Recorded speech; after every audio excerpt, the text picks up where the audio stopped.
So I think really quick before... I'm gonna try Mercenaries before I wrap up the stream. But let me, Let's do a quick review, chat. Let's do a quick review. This can go up as its own separate video, so why not? Turn this off now. So, I like to say the entire time I've been streaming this game, I always said I had an oil lamp near me. I was actually using my Spider-Man lamp. My ye old Spider-Man lamp I've had in my room since I was like 9. Ish. But yeah, so after completing that hype as fuck ending, I think this is one of the best Resident Evils in recent years. Because the problem was that when Resident Evil was having its resurgence with 7 in 2017, it was good. Though it did some of the design points felt a bit stagnant, like the enemy design was very limited because the molded were just basically brought down to regular molded, crawling molded with sharp hand, and that was honestly it. And that was really the main issue I had with 7, is that while it was good and everything felt good, it was just,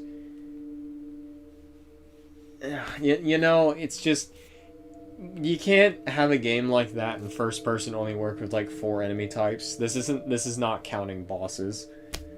But otherwise, still a great game. It really set the foundation for what a first person Resident Evil could be, and I thought it was really good. And this one pretty much fixed all my issues with 7. Because when I knew that Resident Evil 8 was going to be first person again, I'm like, okay, the enemy design better be better. There better be more, you know, a lot more weapons to use, like have more stuff to do. And yeah, it felt like they combined Resident Evil 7 with a lot of elements from Resident Evil 4, and it was very clear. Yeah, they just melded RE4 and 8 together, and there's RE4 and 7 together, and they made this. And it's great. I feel like it works really well. Especially that actually being able to upgrade your weapons instead of just finding parts for them is 10 times better than, you know, just finding parts for them in 7. But yeah, they definitely got away with a lot of good stuff.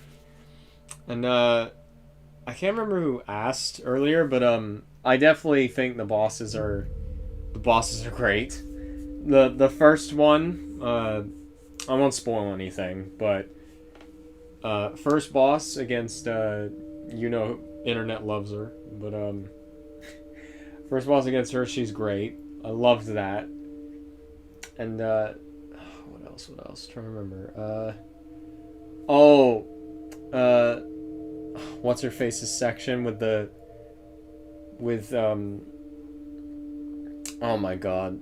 No, I'll say this part. The part with the baby, definitely worth the $60. No one be the wiser. What the piss is that? No, that part was also really good. They encouraged a lot more puzzles in this one, which I liked. There was a lot more wacky puzzles and stuff like that. And the whole village and everything felt a lot more open-ended than just running around the Baker house in 7. Which, again, really liked. God, there's a lot of stuff. It did get a little bit linear by, yeah, I think the only weak part of the game was kind of Murdo's section, because that's when it starts feeling a little bit linear, because you're kind of just going one way the entire time. Like, you go to him, you go back, grab boat key, go to boat, go do the stuff on the when you fight the fish.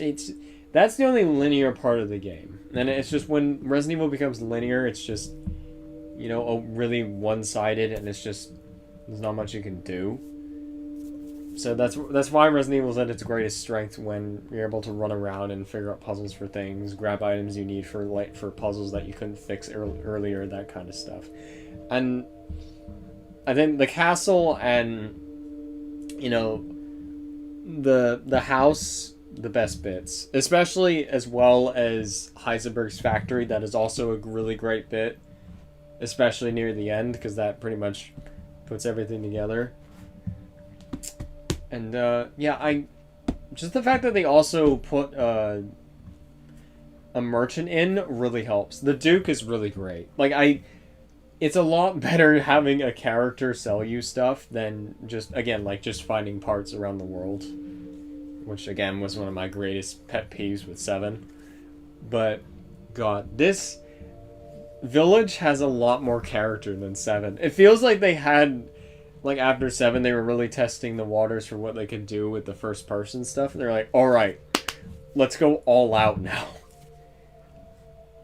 God, that was really, really fun. I'm really glad I streamed it. I think, like, it's my favorite part definitely had to be just running around the village. Like, just the opening bit where it's very reminiscent of 4, where you're getting swarmed by all the lichens and you're just put in this tense situation. Because what I hate in modern AAA game design, and a lot of AAA games are really, really guilty of this, and it's holding your hand.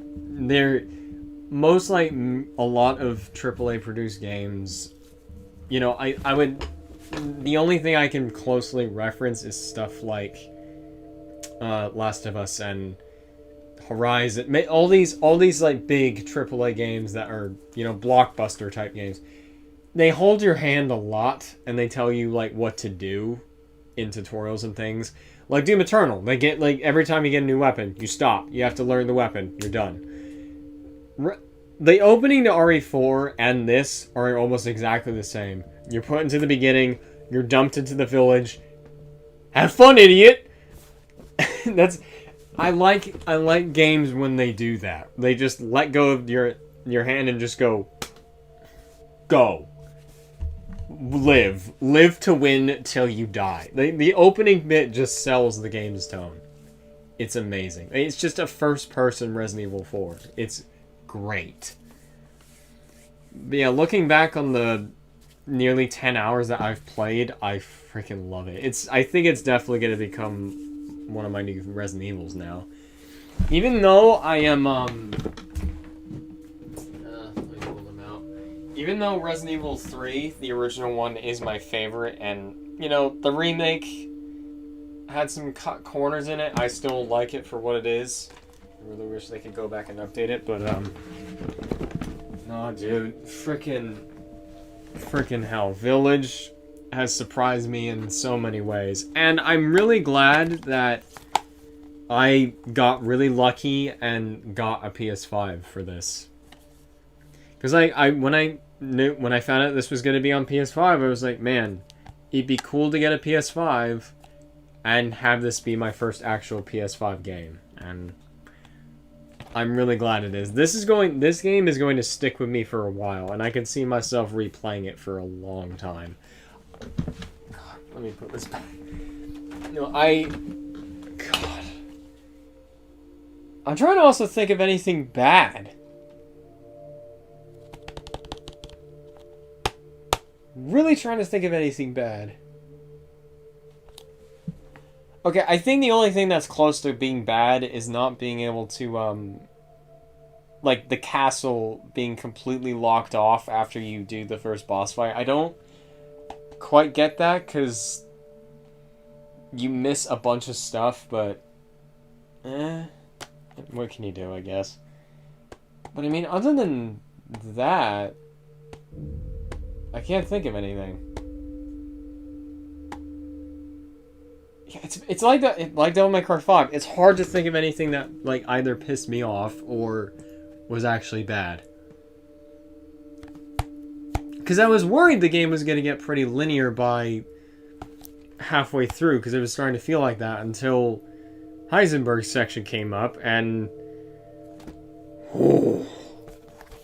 really good. No, I would love to do an LP of this with one of the, like, with the guys that doesn't know anything about this.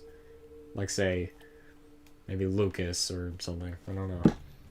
I would love to do an LP for this. It's definitely worth it, especially considering all the stuff that happens. It's crazy. No, I think I can't say it's legit perfect, but I think I will definitely give this a solid 9. 9 out of 10. Wow, how perfect that sound came up as soon as I said that. No, I think I'm gonna give Village a 9. It's... Because I don't consider this like a final rating, but I just really need to play it again on hardcore. Maybe I might stream that. I don't know. Maybe I might stream Village of Shadows difficulty. I don't know.